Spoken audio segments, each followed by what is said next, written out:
So this is Paco and Amy's groundwork part 2. We're going to do a little bit more lunging. Thanks for coming back and watching more if you survived the first almost 10 minutes. This is mostly lunging. He was pretty lazy this day.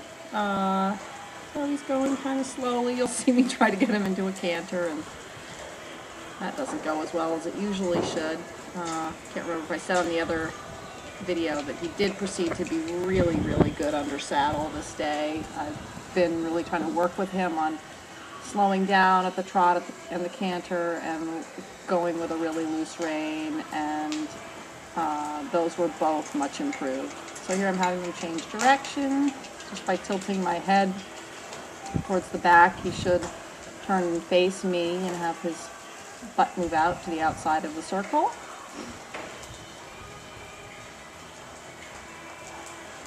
So this is, in Anderson terms, this is lunging for respect part 1 at this point. Clinton probably would not be so pleased with how lazy he's being. Or I'm being. I'm probably nagging a little bit with the stick rather than really making him go. Again, I sort of looked at his bum and he turned.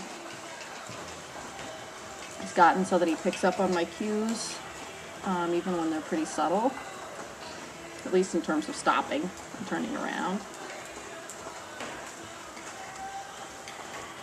And now I think what I'm going to try to do, let's see, trying to get him to canter now.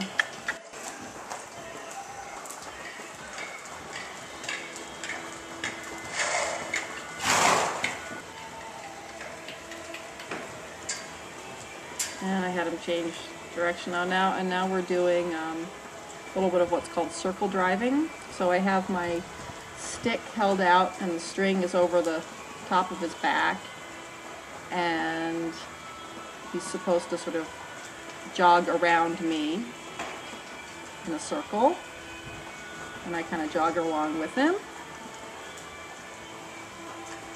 This was something I wanted to work on with him because when I first had him, and really up until actually this past week, I wasn't able to get him to trot at my side.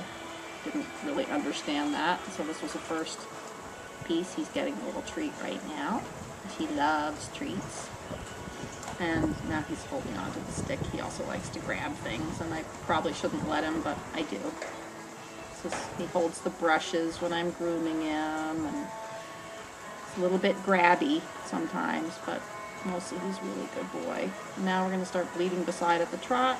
So this is what I really wasn't able to do with him before, and he's made such great progress with that. Sorry I go off screen a little bit here. Give you a little break from me. Should be coming back in. He's a cute little mover. He does sort of, he moves along he doesn't have the happiest expression when I'm doing this with him. But it's all kind of new. Now I'm trying to get him to kind of mimic my steps if I cross over. I'm hoping that he's going to cross over.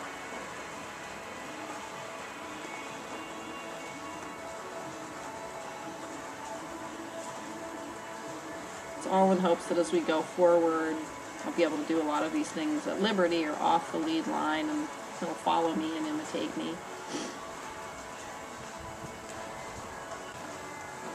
A little bit of that, more of that lead beside at the trot.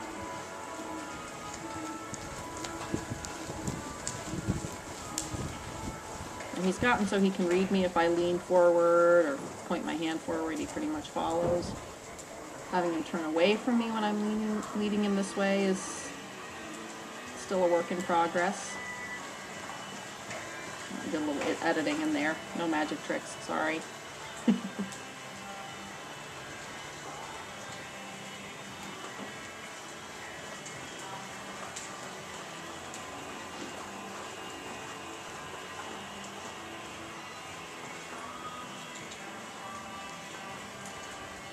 So again, just trying to get him to yield his forehand to me.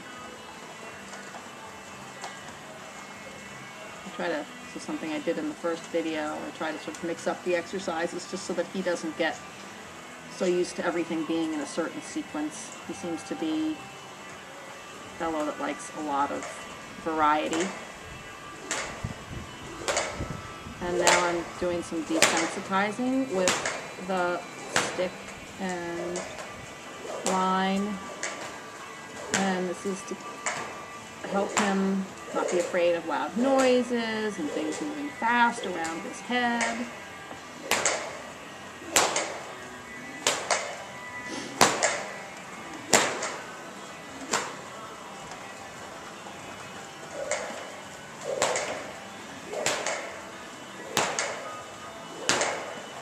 I'm really not coming anywhere near hitting him.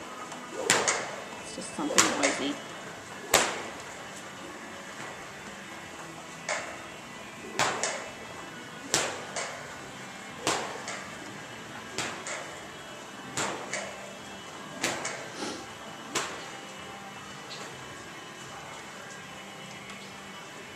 Giving him a little love and praise.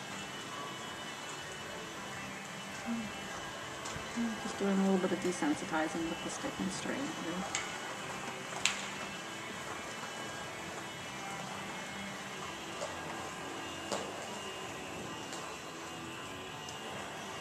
So thanks so much for watching. Hope it's been helpful to some of you, to somebody.